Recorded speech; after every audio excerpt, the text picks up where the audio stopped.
The Story of Me is brought to you by LiUNA Ontario Provincial District Council. LiUNA, feel the power.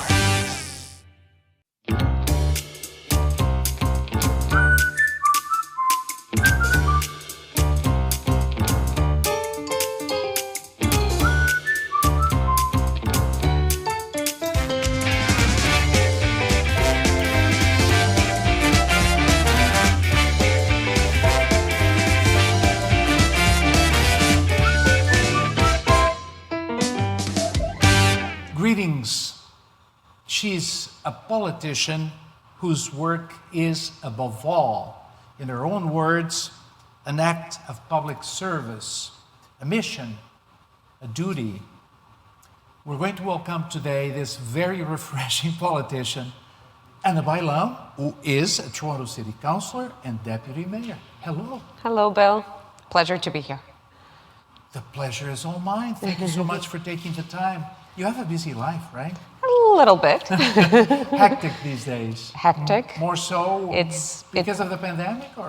Yes, I mean, responding to the pandemic, the challenges that the pandemic created, the changes it created in our lives, and now trying to make sure that we have a strong recovery plan, make sure that, you know, the people that got affected the most get the help that they need to get back on track. Yeah. So there's a lot been happening. So again, thank you for taking the time. We're going to start in Alenquer municipality in Portugal, where you were born. I confess, I don't know much about this region. Where is it? It's just a little bit north of Lisbon. Yeah. So a lot of people know Vila Franca de Xira a little bit better. So I was actually born in the hospital in Vila Franca de Xira, but my hometown where I grew up is Alenquer. Yeah. So it's very close to Lisbon. Now with the highways, it takes you probably half an hour to get to Lisbon. Yeah. Now, your father was a mechanic. Your mom was a seamstress. So you had working parents. What kind of kid were you when you were a child? What was your personality like? I think I was a quiet kid in the sense that I loved to be surrounded by adults and listen to their discussions and conversations. I remember I have fond memories of going with my aunt, who was at the time in university. Yeah. She was like the first one in our family that went to take a degree. And I remember going with her to the cafe to get, an espresso. Really? Back home, we always go out, right? After lunch, you go out to get an espresso in the local cafe. Yeah. And just being amazed at her talking to her friends about all kinds of, issues and so on. You were a bit of a grown-up at the time. I was until I was 9. I was, an only child, so surrounded by adults. Lots of kids from the neighborhood as well, but... Didn't you play with dolls? I did, of course I did. Now, you mentioned your sister, who's 9 years older. No, younger. Actually, younger.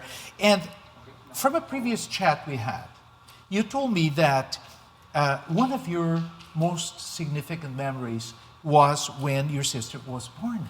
How so? Yeah. Well, I really wanted a sibling, a sister or a brother. Really? You didn't want to be an only child? No. Oh. I was very much keen to have a sister, so I was always asking my parents, where am I going to have a sister or brother?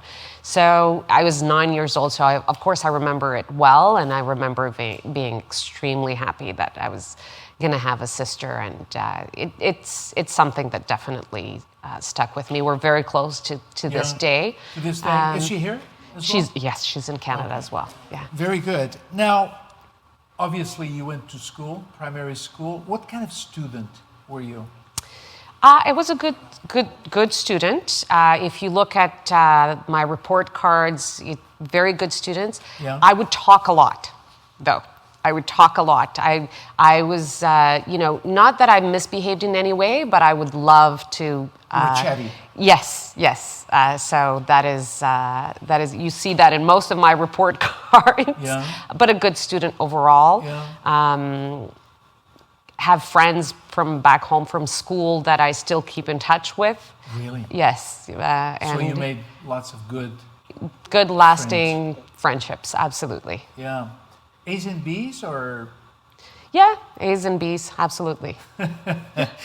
Very good. Now, in '88, both of your parents immigrated to Canada. But you didn't come with your parents. No. You stayed behind with your sister at grandparents. Yes, with my mom's parents. Why didn't you come? Well, they came to visit, and then they ended up staying. So they stayed 2 years. They were here for 3 months, and then they went to immigration services and said, we would really like to start dealing with our papers to come to Canada. Okay. We want to apply as immigrants. So it took them some time to get all the paperwork organized. So we were 2 years without seeing our parents, and then they went back home to get all the paperwork finished. And then we came in the summer of 1991. So there was, almost 3 years that it was we were away from our parents. How was that? Obviously very difficult. I mean, my grandparents already took care of us. So even when my parents lived in Portugal, they worked during the day, and so we would stay with my grandmother. So that was no issue. We were very comfortable. I mean, my grandmother is my role model in life. I have, she's probably the person that has influenced who I am the most. But obviously, it's always hard to see your parents moving away. We had our Sunday calls. At 12 o'clock, they would call from here. It was, everybody would be on the sofa waiting for the phone call. And my sister, when they left, she was 3 years old, and when she came to Canada, she was 6. So, you said your grandmother had a great influence on you. Yeah. What was it that she conveyed to you that made such an impact? Certain values, for sure, to stand up for what I believe, to fight for what I believe. A little bit of my independence streak, make sure that you're always independent, you work hard, and you fight for what you believe in. So,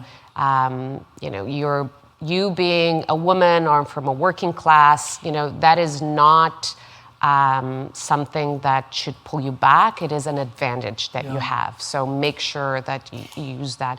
And another thing is, as you're given opportunities, make sure that you do the work to give others those same opportunities or more.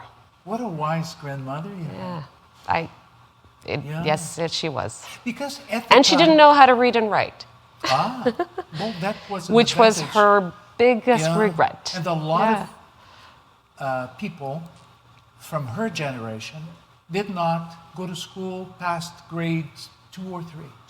But in her case, she was lucky to have that education. Now, speaking of education, you attended West Toronto Collegiate and then the University of Toronto, where you received the Bachelor of Arts degree in Sociology and European Studies. Did you have an idea of what you wanted? Yes, when I went to university, my goal was to be a social worker. So I did my undergrad in sociology and European studies because of my passion for European history and so on.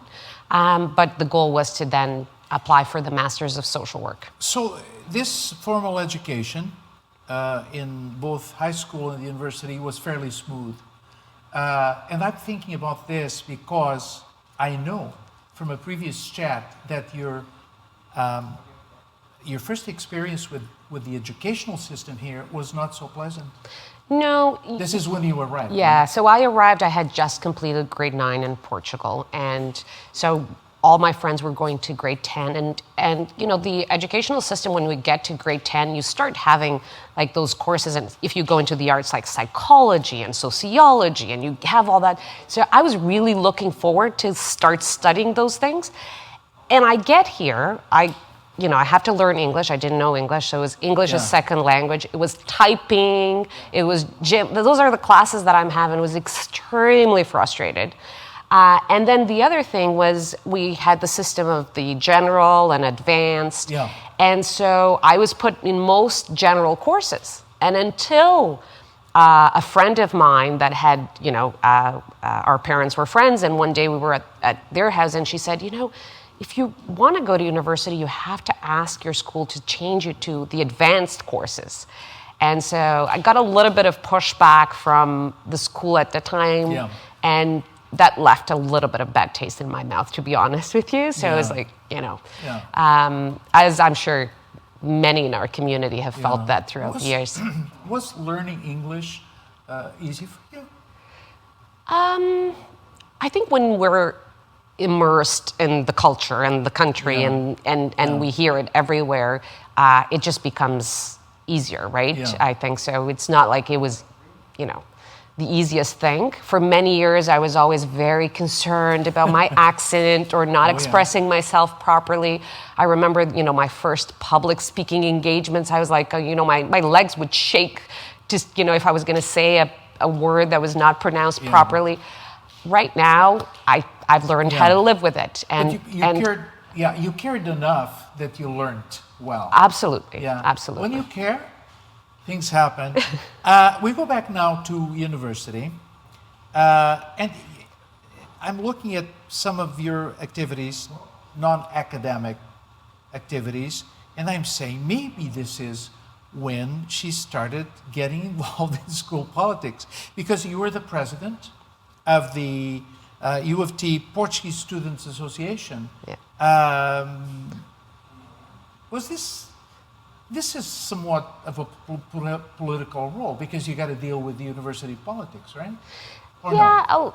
a little bit. I didn't see it that way, to be honest with you. Mm-hmm. For me, it was just about getting people involved. Yes. And to me, it was a way to adapt to the new country. So one of the things that I saw when I got here is the disconnect between a lot of people that had been in Canada now for some time and really didn't know the Portugal of the 90s that had changed, right? Yeah. And Portugal didn't know its communities. That's right. And there were issues here that we also needed to act upon as a community, the students in school, the high dropout rate, like we needed to start taking more actions on those things. So those were the issues that I wanted to work on and helped me to feel more integrated if I was taking action on these things that I was seeing. So There is a little bit of politics in there somewhere. absolutely.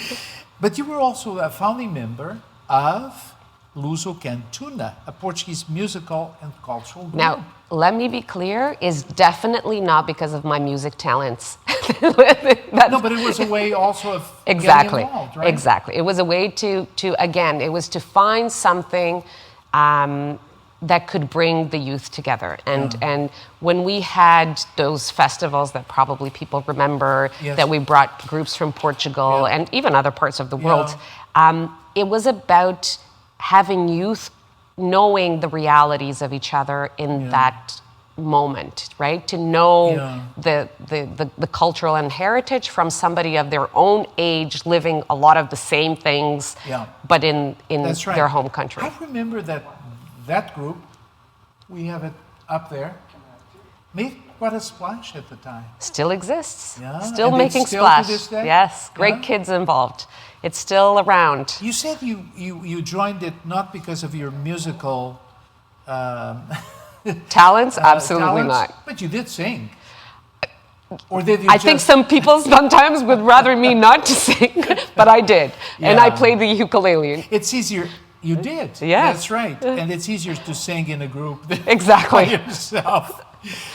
Now, still at university, you got somewhat involved in political life because you started working for then local councillor Mario Silva. Yes. What did you do for him? So I started part-time. So Mario called me up and, since I arrived in Canada at age 15, I had always worked. So that's how I paid for my university. My first jobs was cleaning offices downtown because I didn't know English and so on. Else. Like, exactly. Then, you worked in a store. And at the time when he called me, I was actually teaching Portuguese after school to grade 1 and 2. So I was teaching some Portuguese. That was my job at the time. And he called me up and he said, Anna, I really have some projects that I would love for you to come and work on at my office.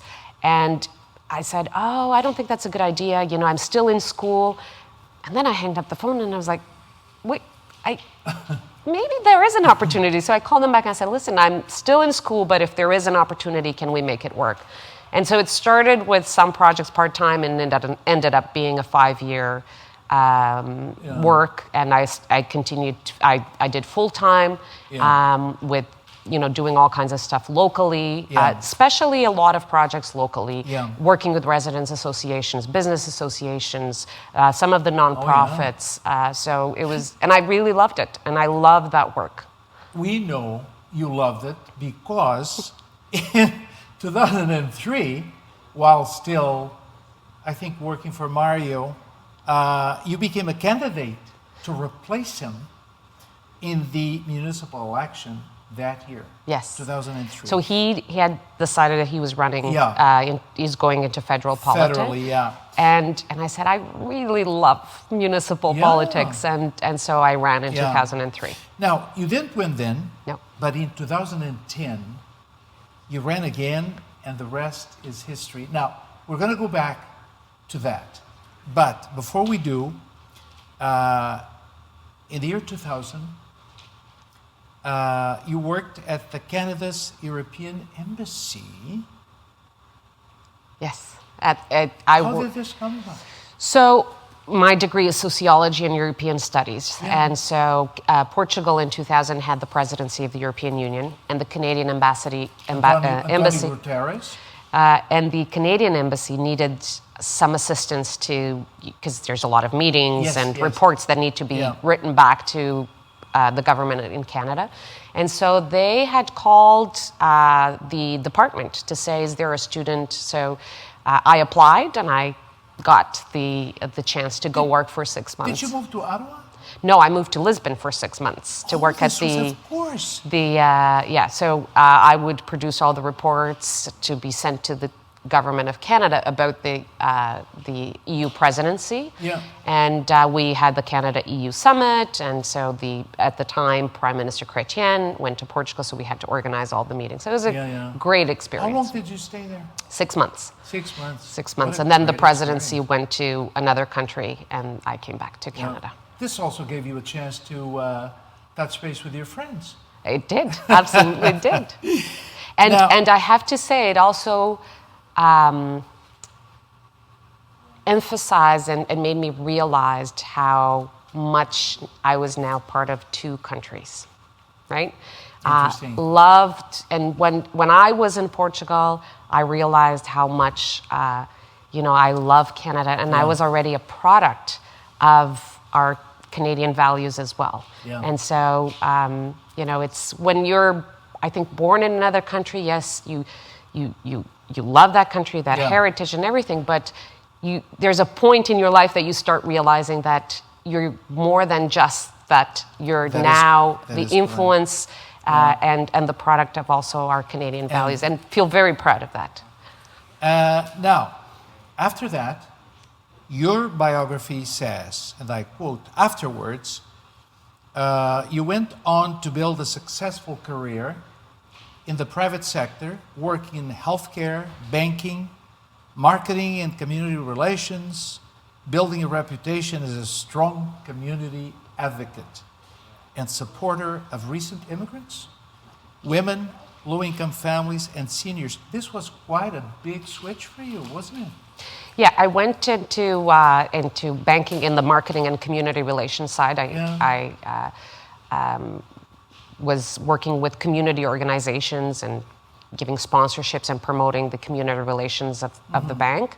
And I was always involved as well with other organizations as a volunteer. Yeah. I was involved with Working Women Community Center. That's I became right. president of their board, involved with the Federation of Portuguese Canadian Business and Professionals, That's right. became their president as well. Yeah. And then after the bank, I also went to a healthcare IT company. Again, always in roles related to marketing and community relations, but in two different sectors. I'm assuming that while you're doing all of this good work, you're still thinking of running. I would say when people used to ask me, and there was another election, so we had the election in 2003, and then there was another election in 2006 that I didn't run. No, you didn't. And people would ask me, it's like, oh, why are you thinking of running? There's a timing, and 2006 Was not it. Was not it. There's certain people, I think, that love the game of politics. Yeah. I'm not one of those people. No. I love to move agendas forwards and certain goals. And you can do that through politics, but you can also do that through very different ways. Yeah. And sometimes at certain periods in your life, you're better positioned to move those agendas in other ways other than politics. What made you make the decision in 2010? I saw I could contribute something. I thought the community was quite divided at the time.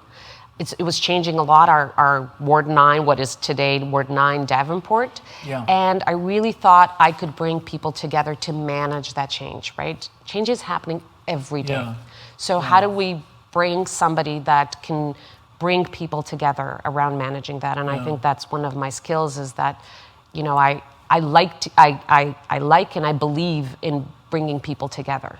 Going back to 2010, remind me of your platform then. What was the focus of your plan? It was a big focus on being the community's voice at City Hall. Yeah. It was a bit about managing that change, bringing people together. So it was very much around that. Yeah. I remember the enthusiasm and support in the community during your campaign. There was such a buzz in the air. It was a great campaign, wasn't it? You did galvanize. I'm a bit biased, but I but think so. I'm telling you because I saw it at the time I was doing television, and I remember that. You galvanized the community, yeah? Yeah. I think that's important in politics, right? Yeah. And in politics and policy change as well, right? When you really want to affect a change in policy, you have to do that grassroots work. But there was some electricity in the air. Do you have some fond memories of that campaign? I have fond memories of every campaign, even the one I lost. I do. Okay. I have fond memories of every campaign because of that, because you see people coming through and wanting to work towards those same goals, wanting to, they dedicate their time, their energy, their money, and so I do have fond memories of everything. And you grow with these experiences and some challenges. Campaigns are very challenging as well, and I think I always say, challenges are an opportunity to grow as well. Yeah. What were the major challenges as a new councillor? Can you recall, other than trying to find the washroom at City Hall? Definitely finding the washroom. That was a big challenge. So my first term was also when Mayor Ford got elected. So it was challenging to deal with all the pressure and attention that you had on all those issues and city issues, and a challenge of wanting to get things done and having so much energy and focus on anything else but some of the business of the city that I thought were really important to move along. So that I found that a bit of a challenge. Yeah, City Hall was getting a lot of negative attention then. Yeah. We won't go there, but I certainly can see that as a challenge. In spite of all the turmoil, because it was a bit of a phase that the City Hall went through. What were your main accomplishments during that first term? That first term, I think Yeah. the main accomplishments was there was a proposal at the table to just sell off a whole bunch of Toronto community housing scattered homes, which was like 800 homes. And I was able to stop that sale and create a program, create a plan, bring people together once again. Yeah. That was called Putting People First. And that was the first step towards a big push that we did to give funds to Toronto community housing, because they had a huge, well, they're still working on it, but at the time, it was a huge backlog of over $2.6 billion that was not financed to recover all the stock of the social housing. Yeah. And so we stopped that sale. We said, this is not the way to deal with the backlog. You don't start selling your stock to repair the other stock. There has to be a better way. And so we stopped that. We initiated conversations. We start putting money into Toronto community housing, advocating very strongly for the federal government. And today we have a fully funded capital plan. And that all started with the work that I started doing in that first term. In those days, yeah. So that's just one. I mean, there's other stuff locally as well. I read that you were instrumental in getting a new community center called George Chevallo. Yes, At that is Junction Triangle neighborhood. That is local. It's a local project that we had, a development, and so we negotiated to have a community center that today is operational. It's the George Chevallo Community Center. Yeah, very good. Well, it seems that you did a great job in those days, because you were reelected, not just once, twice, 2014 and 2018. I want to jump to after 2018, because after that you became one of 4 deputy mayors, serving on a series of committees. I'll just mention some of them. You are the chair of the Planning and Housing Committee, and you are also serving on the it says here, making committees, decision-making committees, serving on a number of most important committees at Toronto City Council, including Executive Committee. You also serve on the boards of the Toronto Community Housing Corporation. You also represent the city at the Federation of Canadian Municipalities. You're still doing that? Still doing that. Busy, and I'm eh? the chair of their economic and community committee. I want to zero in on the housing file. You're still involved. You've been quite involved in matters of affordable since day one. Anna, affordable housing, or the lack of it, is an issue that I remember since I've been here in Canada. It doesn't seem to go away as a problem. Maybe this is a naive question, but what's wrong?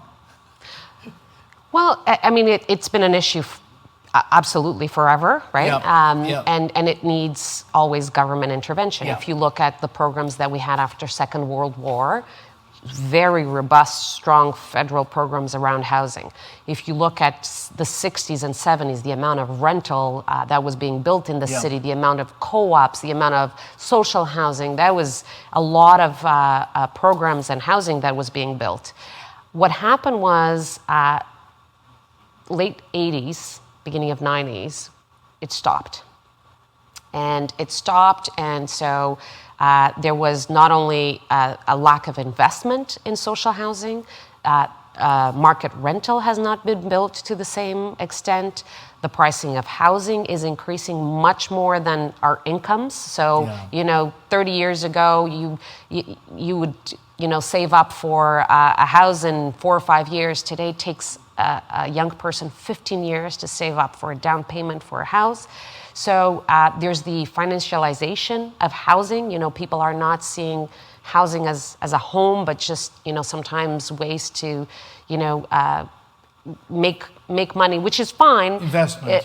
but don't leave those homes empty, right? That's Make right. sure that somebody's living there, either your tenant or somebody. You can still make money and allow those homes to be somebody's home. So I think that a lot has been happening.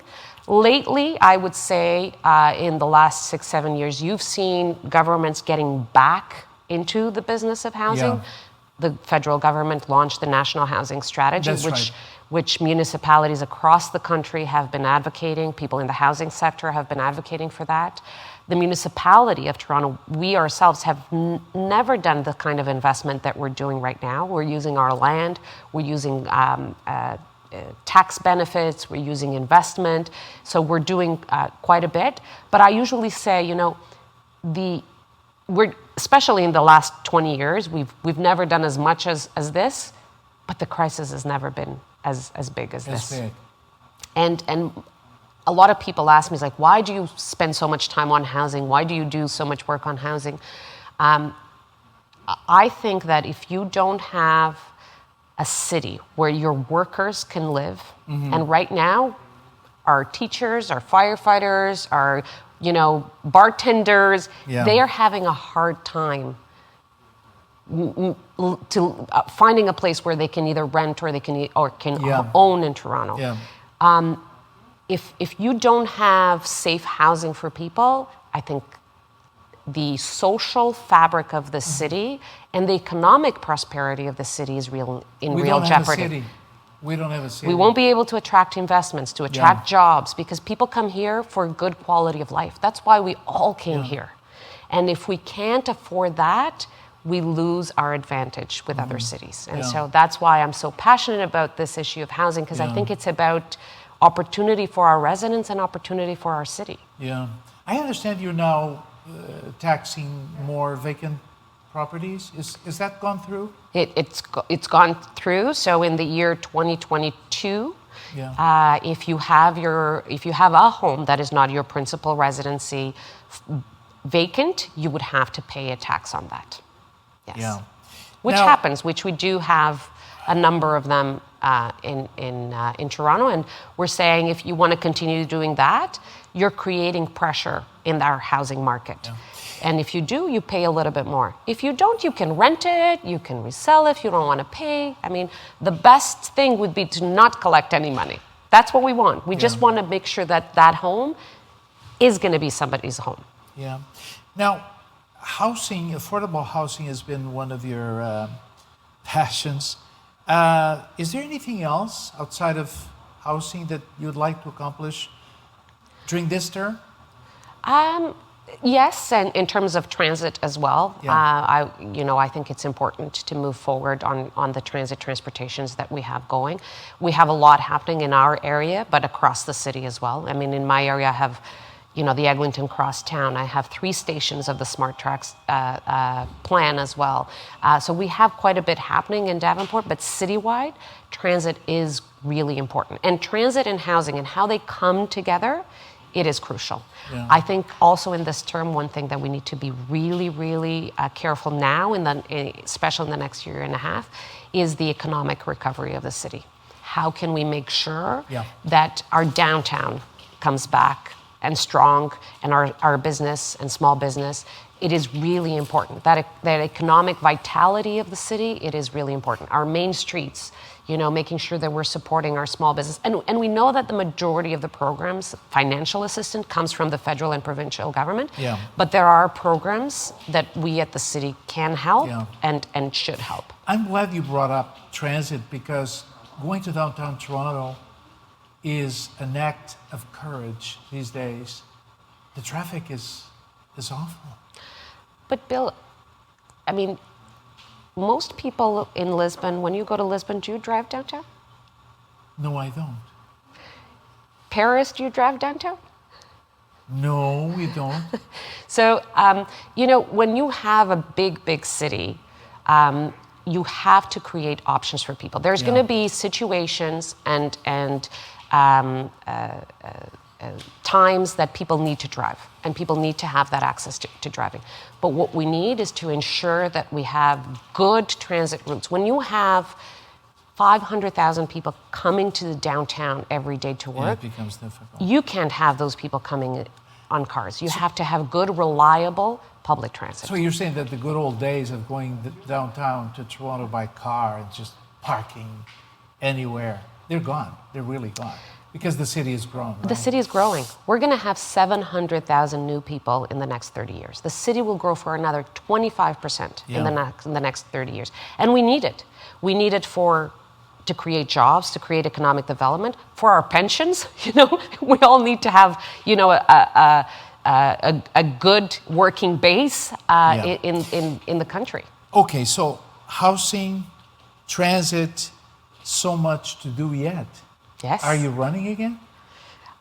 I think so. But for No, mayor? Are we going to see you with that chain around your neck one of these days?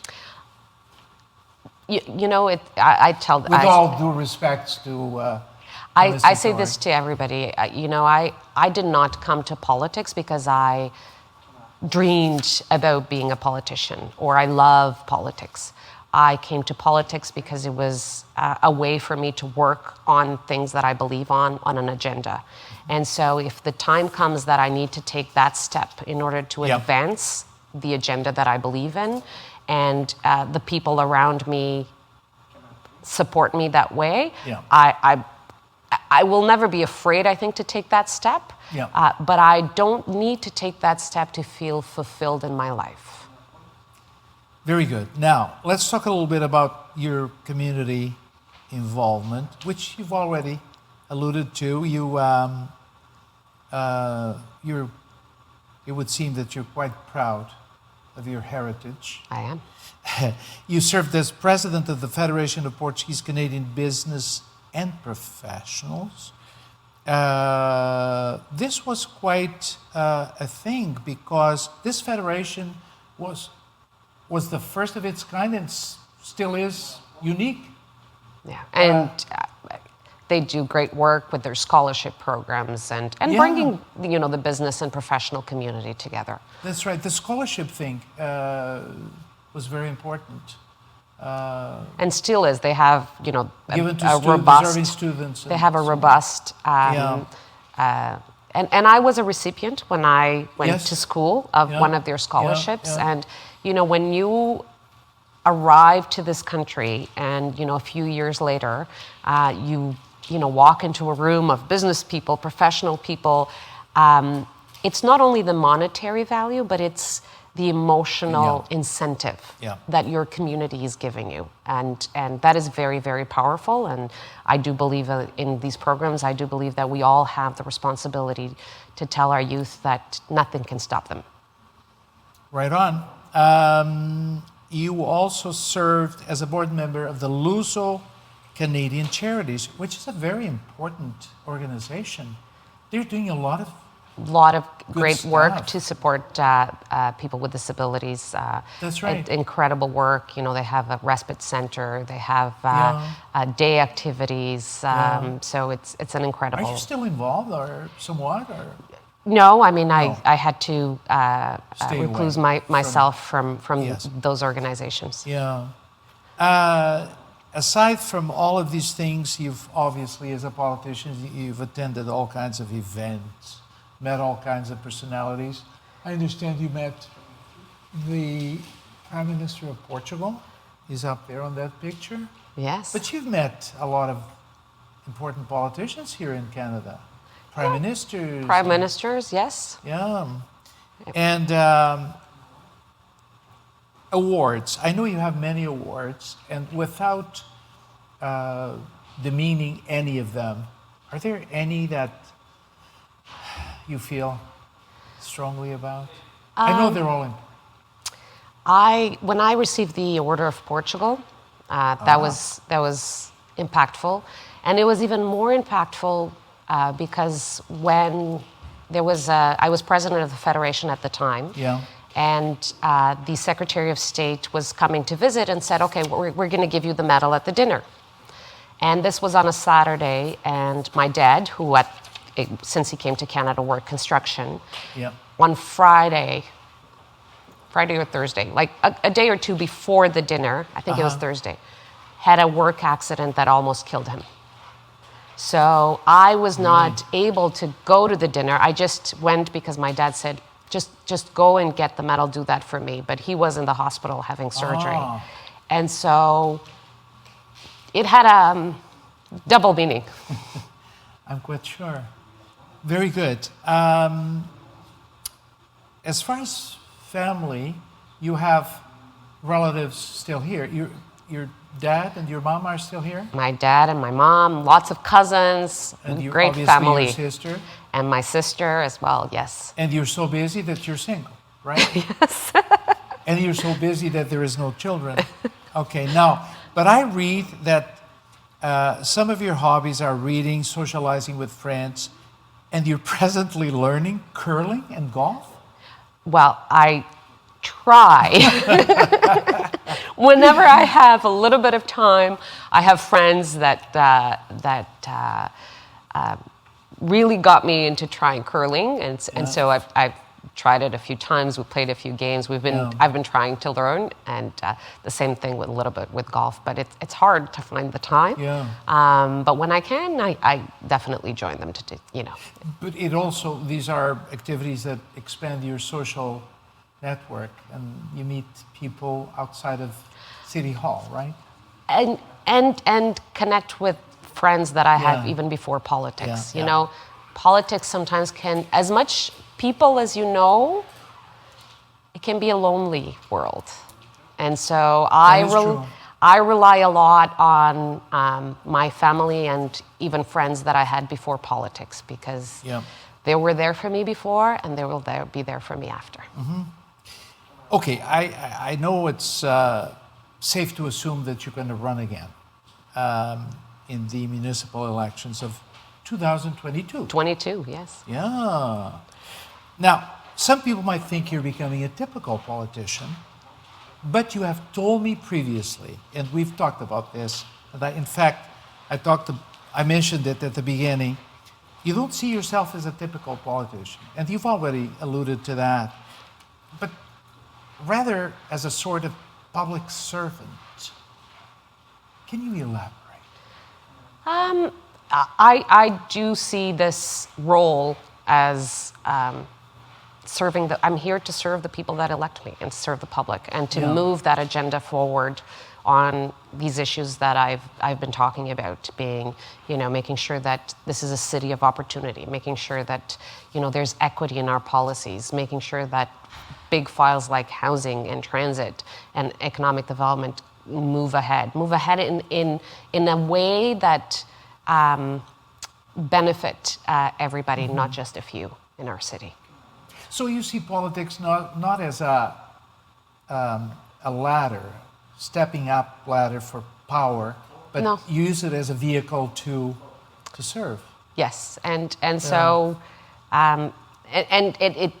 it's one vehicle. It could be that I find other ones as well, but that's right. I don't see myself not working towards these causes.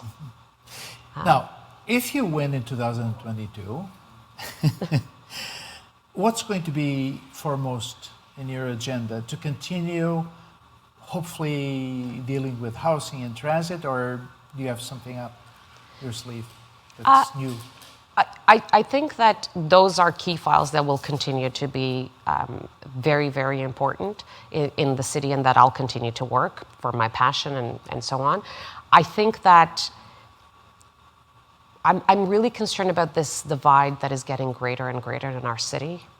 When you look at certain communities, especially that ring around the downtown that have highest numbers of poverty and so on, I think that it is really important to tackle that.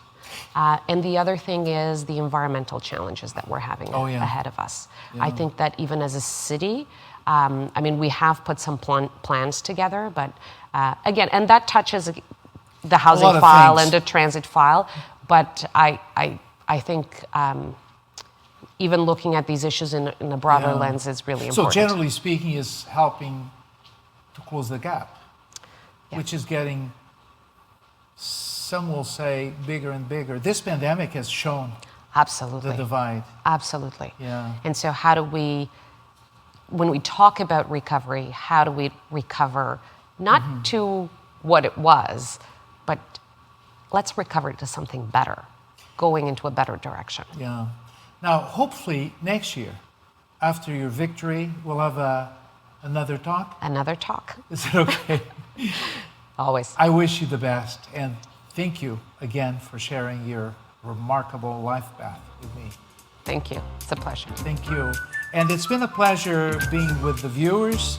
Thank you very much. Take care.